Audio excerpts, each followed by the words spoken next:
Bienvenue à toutes et à tous. Marhaba bikoum, un plaisir de vous avoir avec nous sur Médiane TV, Ramadan Karim, et on y va pour notre rendez-vous d'aujourd'hui. Nous allons parler, occasion oblige, de notre appareil digestif pendant le mois de Ramadan. On le met à rude épreuve, c'est pas du tout le but. On va voir tout ça dans quelques instants avec Dr Aïcha Bargach. Et puis juste après, je vous propose un sujet que j'ai découvert aussi en préparant cette émission. Ça s'appelle la blémophobie, d'où vient la peur des autres. Et ça, c'est avec notre coach Zineb Lamati, elle est consultante également. Je me retourne vers vous, Dr Aïcha Bargach. Comment ça va? Ça va très bien. Un plaisir de vous avoir. Pareil. Alors, appareil digestif et Ramadan, c'est un sujet récurrent. Chaque année, les médias spécialisés le traitent. Chaque année, j'en parle. Et chaque année, les médecins disent qu'il faut continuer à faire de la prévention. Pourquoi notre appareil digestif est-il autant mis à rude épreuve pendant cette période de jeûne? Alors effectivement, pendant le mois de Ramadan, notre appareil digestif, il subit beaucoup de changements dus au jeûne. Mais avant de parler aux problèmes, on va parler aux bienfaits. Bien sûr. Les bienfaits du jeûne. Oui. Il faut dire que pendant le mois de Ramadan, différents systèmes digestifs ils sont reposés lors du mois de Ramadan, lors du jeûne, que ce soit notre cerveau, où il y a une amélioration de notre connexion synaptique, que ce soit notre cœur, parce qu'il y a une diminution de la fréquence cardiaque. Donc notre cœur, il se repose. D'accord. Et que ça soit aussi pour le sang, parce qu'il y a une diminution de la glycémie, donc le taux de lipides diminue. Donc il y a vraiment une machine qui se repose. C'est important en fait quand on sent que son corps est fatigué, parce que le jeûne, quand on jeûne, on se sent parfois faible en journée. Oui. Mais c'est une bonne chose pour l'organisme? C'est une bonne chose pour l'organisme parce qu'il se régénère. D'accord. Toutes les cellules de différents systèmes digestifs, que ce soit les muscles, que ce soit notre intestin, que ce soit notre cerveau, il y a toutes les cellules qui se régénèrent. Donc, il y a beaucoup de bienfaits pendant ce mois de Ramadan. D'accord. Alors, il y a aussi des problèmes qui surviennent pendant le jeûne, que ce soit aussi au niveau du système digestif par rapport à notre estomac, parce qu'on a une alimentation qui est vraiment, qui change, qui est diversifiée, qui est un petit peu lourde. Lourde, c'est ça. Donc, mais ça, c'est notre faute, on va dire. C'est notre faute. C'est pas la faute du jeûne ni du mois de Ramadan, c'est notre faute à nous. C'est de nos mauvaises habitudes qui entraînent que notre système digestif, il subit beaucoup de problèmes. Donc, par rapport à notre estomac, qu'est-ce qu'on remarque? On remarque qu'il y a beaucoup de problèmes de dyspepsie, c'est-à-dire que les gens sentent une lourdeur. Oui. Par contre, pendant la journée où ils sont à jeun, ils sont bien. Ils sont bien quand ils ne mangent pas. Mais dès qu'ils mangent, là, ils se sentent ballonnés. Vraiment, ils nous disent, quand je préfère ne pas manger, je préfère rester à jeun que de manger. Parce que dès qu'ils mangent, là, ils sentent une lourdeur, il y a du reflux, il y a des sensations vraiment de mal-être. Et c'est dû à notre table ramadanesque. Justement, on voit des images de notre table ramadanesque, absolument, avec toute la richesse. Oui, c'est vrai que... Il y a beaucoup de produits gras, il y a beaucoup d'alimentation sucrée, comme on voit sur les images, malheureusement. Mais c'est des petites choses qu'il faut juste réguler, qu'il faut juste savoir exactement doser. Et il y a certains aliments qu'il vaudrait mieux prendre pendant le lécha, pendant le dîner, que pendant le sahur, et que pendant le ftour. Donc, c'est des choses qu'il faut... C'est un rééquilibrage alimentaire, on va dire. Alors, je pense que comme vous venez de le faire de façon exacte, vraiment très didactique et pédagogique, quand vous avez expliqué, parce qu'on entend, les spécialistes disent le jeûne est bon pour la santé, mais on ne sait pas vraiment pourquoi. Vous venez d'expliquer à l'instant que c'était bon parce que la machine se met au ralenti. Le fait de moins manger, le fait de moins solliciter finalement notre système digestif fait en sorte que nos cellules se mettent au ralenti, on a moins de sucre dans le corps, enfin les lipides, moins de lipides dans le corps pendant la période du jeûne. Et donc quand vous l'expliquez comme ça, moi à quoi ça me fait penser?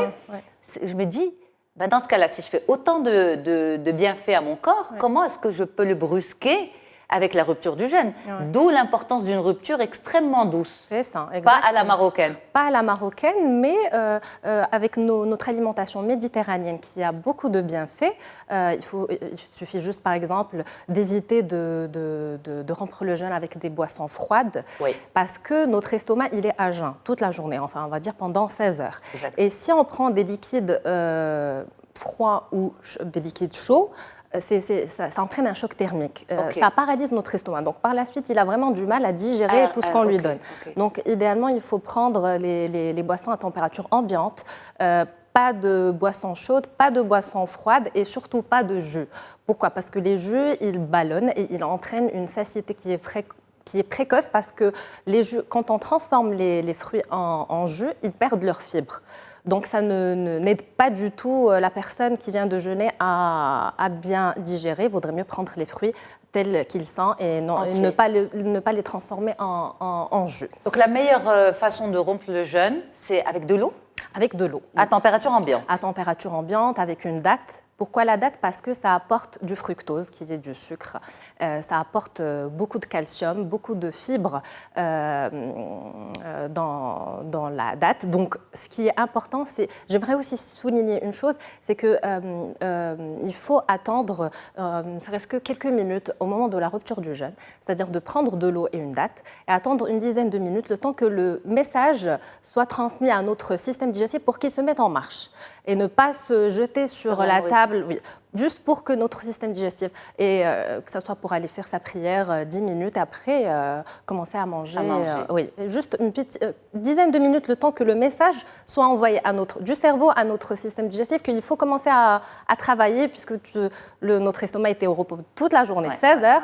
Donc là, il faut juste lui donner du temps de bien assimiler. Il faut aborder le jeûne vraiment comme un mois de thérapie pour le corps. Oui, une machine. Une machine. C'est ça. Bon, une machine. Qu'on met au repos. Oui, en fait. tout est relié. Notre cerveau à notre estomac et par la suite à notre côlon. Donc c'est vraiment une machine bien régulière. Mais pas se jeter. Ce qui se passe, c'est que vous venez de dire justement prendre son verre d'eau, prendre sa date, laisser le corps se mettre en marche pour comprendre, donner le temps au cerveau de mettre la machine en marche. Ce qui se passe souvent, c'est que les gens se jettent sur la table de l'iftar à ce moment-là, et tous les bienfaits de la journée sont perdus.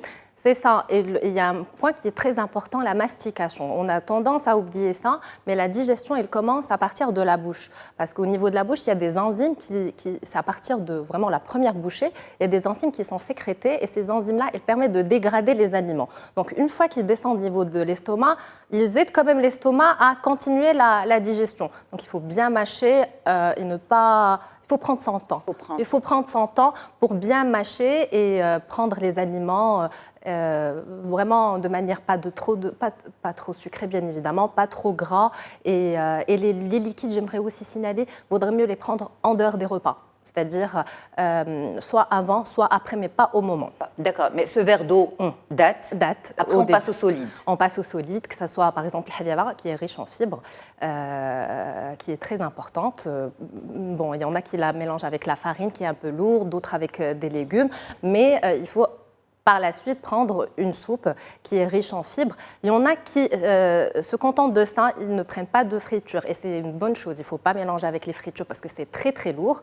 Il y en a qui attendent 2 heures et prendre le dîner avec des protéines, avec des salades, et je pense que c'est la meilleure des choses. Oui, c'est la meilleure des choses. Vous pensez quoi, Dr Barghash, du iftar, du iftar comme un petit déjeuner, c'est-à-dire prendre son verre d'eau, sa date, et puis ensuite prendre vraiment un petit déjeuner, tartine, café ou thé ou... Alors ça, je conseillerais plutôt pour le sahur. D'accord.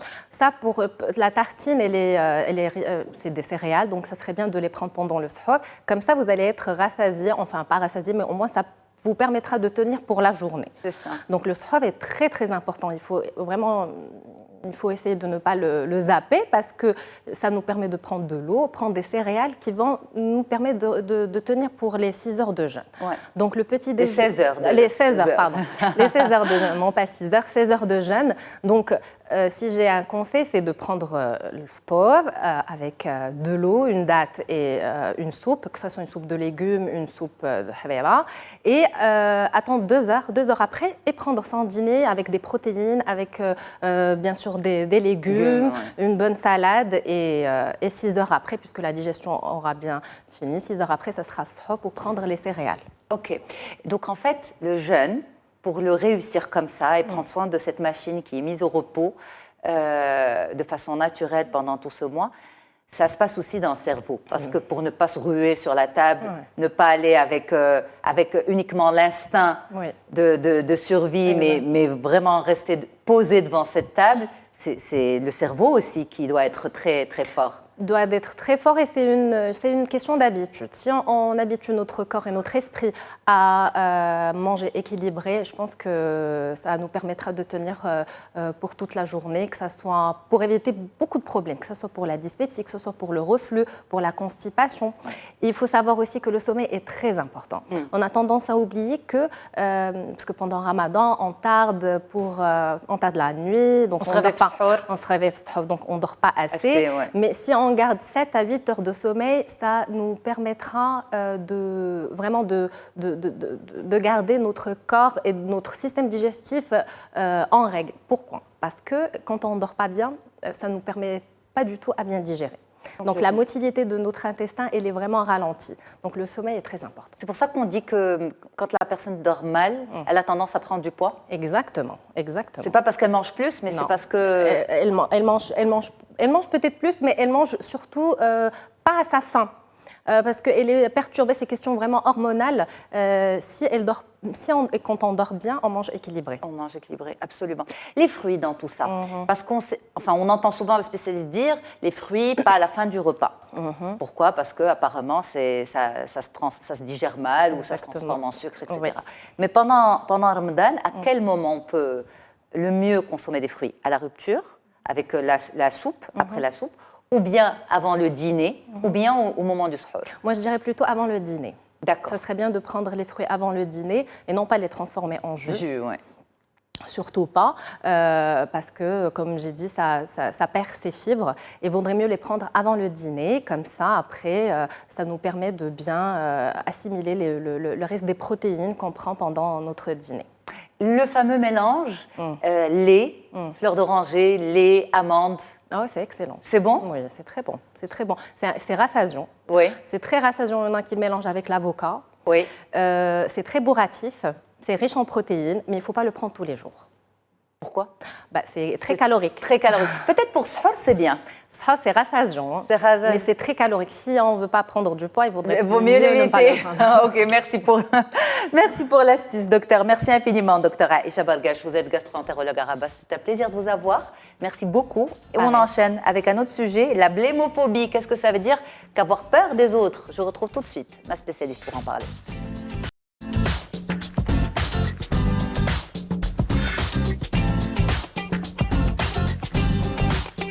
Et sans plus tarder, on parle de cette peur des autres. Qu'est-ce que ça veut dire? On en parle avec vous, Zineb El Amarti. Vous êtes consultante coach. Comment ça va, Zineb? Bien, merci. Un plaisir de vous avoir. Ramadan Karim. Alina Walik. Alors avec vous, on parle de blémophobie. J'ai besoin de vraiment me concentrer sur le terme. En toute honnêteté, je découvre. Pour moi, la peur des autres, je ne savais pas que ça s'appelait ça. La peur des autres lorsque ça devient un handicap. D'accord. Et lorsqu'on dépasse un certain niveau où la personne, l'enfant, l'ado n'arrive plus à prendre la parole en public. Donc ça s'appelle aussi la glossophobie. Okay. Ou alors tout simplement demander la monnaie ou d'être plutôt à l'aise dans une classe. Ou alors, lorsqu'on parle d'adultes, prendre la parole lors d'une réunion. Lorsque vraiment le regard de l'autre devient pesant, c'est la blémophobie. Alors, on va y aller petit à petit, mais justement, on aurait tendance à croire que c'est de la timidité. Parce que quand vous dites le regard des autres, pas pouvoir prendre la parole, pas pouvoir demander des choses, pour moi, le premier raccourci, c'est cette personne est timide. Oui, bien sûr, c'est-à-dire que le regard des autres est essentiel dans notre société. D'ailleurs, on en a besoin pour se construire, pour construire notre propre opinion. Mais lorsqu'on dépasse un certain niveau où vraiment la personne le regard devient handicapant pour l'autre, sur lui, sur son corps, généralement la blémophobie, c'est aussi le regard des autres. L'impression qu'on a que l'autre nous regarde de manière forte et handicape donc justement la personne qui reçoit. On parle de phobie. Et donc cette phobie, généralement, je la reçois souvent dans le centre de coaching scolaire. Elle commence à partir de l'adolescence, là où il y a des changements hormonaux physiques et où justement l'espace corporel il n'est pas toujours accepté. Et donc du coup, l'enfant n'arrive plus à s'accepter et a l'impression que c'est justement à cause du regard de l'autre qu'il ne veut plus justement participer aux activités physiques, partir dans les vestiaires, consultation médicale, donc tout ce qui concerne le corps. D'ailleurs, le premier pas, enfin, la première chose qu'on demande lorsqu'on parle de blémophobie, c'est qu'est-ce que tu penses de toi, de ton corps, de ton physique. Donc c'est le premier rapport. Alors, on va y aller justement petit à petit. La peur de l'autre est normale à une étape particulière du développement de l'enfant.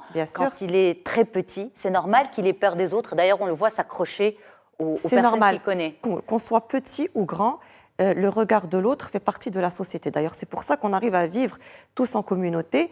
Il est complètement naturel. Maintenant, le regard de l'autre devient une phobie lorsqu'on parle de troubles anxieux, lorsqu'on parle justement de peine à pouvoir s'exprimer, mais vraiment, c'est-à-dire que la personne n'y arrive plus. Et lorsque je dis qu'elle n'y arrive plus, c'est-à-dire que des fois, c'est pour son bien que de prendre la parole et puis de demander de l'aide, de demander, comme je dis, de la monnaie, ou bien de pouvoir négocier, de pouvoir contredire, mais il y a un barrage. Et ce barrage, il est là à cause d'un trouble. C'est dû à quoi, justement? Alors, généralement, c'est une très mauvaise estime de soi qui est construite depuis l'adolescence. Et si vous voulez, cette estime de soi, c'est une résultante. Mais la cause, elle peut être environnementale, elle peut être au niveau de l'éducation. Lorsqu'un enfant grandit avec des violences physiques, des violences psychologiques, et donc grandit dans un environnement anxiogène, ou bien l'enfant dont le parent vit une relation pas très positive avec son conjoint, ou bien lui-même a vécu dans une forme d'anxiété et développe cette anxiété chez son enfant et lui dit tout simplement qu'il ne peut pas y arriver, qu'il ne sait pas, que les autres savent. Et peut-être que ce sont des transferts d'informations ou alors des mots, des non-dits. Et l'enfant, il accumule. Et lorsqu'on grandit avec ce trouble anxieux qui n'a pas été traité, ça devient une phobie. Et généralement, il est associé à d'autres phobies, comme aussi l'agoraphobie, c'est-à-dire la peur de la foule, la peur justement d'être enfermé, ou bien le regard de la foule sur soi. Donc généralement, la personne blémophobe, elle a peur du regard de l'autre sur elle, elle a peur aussi de prendre la parole en public, et puis aussi d'être entourée de gens. D'accord. Alors cette personne blémophobe, est-ce qu'elle a peur de ses proches aussi? Ou bien est-ce que c'est une autre personne lorsqu'elle est vraiment dans son cercle intime? Exactement, dans son cercle intime, elle est très bien, et limite, elle peut être agressive aussi. Parce que ce qu'elle ne peut pas exprimer en public, elle peut l'exprimer au niveau de la fratrie ou bien avec les parents. Donc du coup, c'est une personne qui est souvent éteinte, isolée, et dans un milieu familier, c'est une autre personne. Incroyable, d'accord. Alors justement, quand les parents disent que leur enfant, leur ado, est extrêmement timide, c'est la limite entre la timidité, et même si elle est vraiment exagérée, accrue, et là, je me concentre sur le mot, la blémophobie, la peur des autres. Alors, la timidité, c'est un trait de caractère. La blémophobie, c'est une phobie sociale qui est handicapante. C'est-à-dire que la timidité, on peut la dépasser. Elle est parfois handicapante aussi, Zineb. Elle peut être handicapante. Cependant, la timidité peut être une force. Elle peut se transformer en une force parce qu'elle peut constituer la personnalité. Généralement, dans le centre de coaching scolaire, lorsque je reçois des enfants qui sont blémophobes, on travaille l'estime de soi énormément. Et donc, quand on travaille l'estime de soi, on va travailler les qualités, on va travailler les valeurs, on va travailler les défauts. Parce que le regard de l'autre, il peut être bienveillant, il peut être positif, et dans la bienveillance, il peut y avoir du négatif, évidemment. Et c'est avec ce négatif-là qu'on se construit. Et chacun perçoit comment l'information arrive. Et lorsqu'on a des personnes blémophobes, malheureusement, l'information, des fois, quand on la perçoit, elle est irrationnelle. On la perçoit de manière irrationnelle, et ces personnes-là ont des fois une forme de difficulté à trier des informations de manière pertinente. Donc même la communication, elle est complètement arrêtée. Du coup, lorsqu'on parle de confiance, d'estime, de valeur, d'aptitude, on peut parler des défauts. Et donc la timidité, elle peut être prise comme une qualité dans certains cas, prise comme un défaut dans d'autres cas. Aussi au niveau de l'éducation, des fois la timidité, c'est justement un phare dans l'éducation pour certains types d'éducation. Donc du coup, on prend en globalité. Mais lorsque la personne vraiment, elle dépasse, le regard de l'autre est tellement fort qu'elle est limite handicapée, qu'elle n'y arrive plus, là on parle vraiment de phobie. C'est une souffrance au quotidien? C'est une souffrance. Alors, généralement, les personnes me disent je veux me sentir vivante, je veux me sentir vivant, je veux pouvoir m'exprimer, mais je n'y arrive pas. Alors, pourquoi tu n'y arrives pas? Tout simplement parce qu'ils vont me juger, ils vont juger mon physique, ils vont juger mon apparence, ils vont juger comment je suis. Je préfère me taire et rester de côté. Donc, elles sont souvent isolées. Et avec le temps, avec l'âge, généralement c'est entre 14 et 20 à la période de l'adolescence, ils demandent de l'aide. Et c'est très bien de demander de l'aide. Parce qu'avec un trouble, on peut dépasser le trouble et ne pas arriver à certaines formes de phobie. Et puis, si on ne demande pas de l'aide, l'adolescent va vivre avec ça toute sa vie, puis il va faire un transfert sur ses enfants. Pardon, mais est-ce que l'aide vient aussi de la part des parents? Parce que, est-ce que d'abord ça se répercute sur les résultats scolaires? Ça peut se répercuter pour les oraux. Oui, absolument. D'abord les exposés, pour les autres, tout ce qu'il y a. Parce que justement, la blémophobie est liée à la glossophobie, qui est la prise de parole en public. Donc, ce n'est pas tout le monde qui est à l'aise et qui peut s'exprimer et puis avoir cet art oratoire, etc. Mais ce que je voulais vous dire, c'est qu'il y a souvent des traumatismes enfants. Le traumatisme peut être lié à la famille, il peut être lié à, par exemple, un désaccord avec un maître, une maîtresse pendant la petite école, qui grandit avec le temps, un surveillant.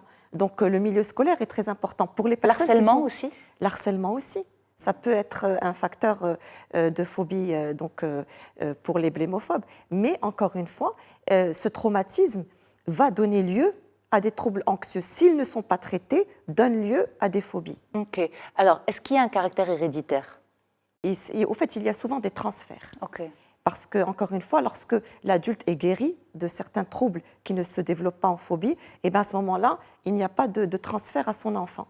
Et puis, lorsqu'il y a aussi des parents qui sont physiquement là, mais absents avec leur enfant en termes de communication, qui ne savent pas tout simplement gratifier, remercier et puis surtout féliciter. L'enfant ne sait jamais quand il a raison, quand il a tort. Donc après, on recommence tout le travail de confiance en soi qui fait que l'enfant croit que c'est toujours les autres qui ont raison et ils attendent le regard de l'autre comme si c'était le regard le plus important. C'est incroyable ce que vous dites, oui, absolument. Ne pas savoir si on a raison, si on a tort. Et finalement, ça se communique d'abord et ça se nourrit à travers les parents. À travers les parents. Exactement. Absolument. Donc, les parents, justement, d'enfants, d'ados, blémophobes, je suis obligée de me concentrer à chaque fois sur le mot, Zineb. Ils ont aussi un rôle à jouer dans l'accompagnement thérapeutique? Ils ont un rôle à jouer, bien sûr, parce que généralement, les parents, de façon générale, ce sont les piliers. Et puis, quel que soit le spécialiste face à l'enfant, le meilleur qui soit, ce sont les parents, parce que l'enfant cherche toujours le regard des parents pour justement lui dire « tu peux y arriver, vas-y, parle, fonce, tu peux aller à ta séance de piscine en toute aisance, parce que j'ai confiance en toi ». Et généralement, tous ces enfants ne veulent justement pas être en rapport avec leur corps. C'est ça le premier rapport difficile. C'est le regard que la personne porte sur son corps. Et donc, du coup, comme justement, ce rapport avec le corps, il est difficile avec l'espace corporel. Nous, généralement, on leur demande d'aller vers le théâtre, vers des activités de chant, de danse, pour justement nourrir le narcissisme qui existe en eux, et puis surtout aussi voir le rapport de l'autre sur soi, et puis entendre des applaudissements, voir des sourires. On commence comme ça, petit à petit. Exact, exact. Mais en même temps, l'adolescence, la préadolescence, avec la puberté, le changement du corps, les hormones, l'acné, etc., c'est forcément un passage, souvent, pour ne pas généraliser, un passage compliqué pour difficile. Voilà. Et c'est pour ça que généralement, on reçoit beaucoup d'enfants qui ont peur du regard de l'autre à partir de 14 ans. C'est là où il y a tout ce changement hormonal et physique. Mais il y a les prémices, peut-être. Il y a les prémices, bien sûr, il y a l'environnement, il y a l'éducation, il y a le rapport de l'enfant avec ses parents, avec la fratrie. Souvent aussi, on a un grand frère ou une grande sœur qui est excellent, qui est très bon, qui est très fort partout, et un autre qui est en recul, et puis ça commence de là. Ça commence de là, la comparaison. Exact. Et puis le parent qui est un petit peu maladroit, mais sans le vouloir, sans le savoir. Donc, merci d'avoir tiré la sonnette d'alarme par rapport à cette phobie, à ce trouble qui est vraiment très peu connu, mais que vous rencontrez dans votre cabinet de coaching. Absolument, absolument. Merci beaucoup, Zineb Lamati, d'avoir été là pour ce sujet. Je rappelle à ceux qui viennent de nous rejoindre que juste avant, nous avons fait le point sur notre appareil digestif et le mois de Ramadan. On le met à rude épreuve et ce n'est pas le but. On en a parlé avec Dr Aïcha Bargash. On se retrouve très vite pour un nouvel épisode. Donc, c'est tout sur Médien TV.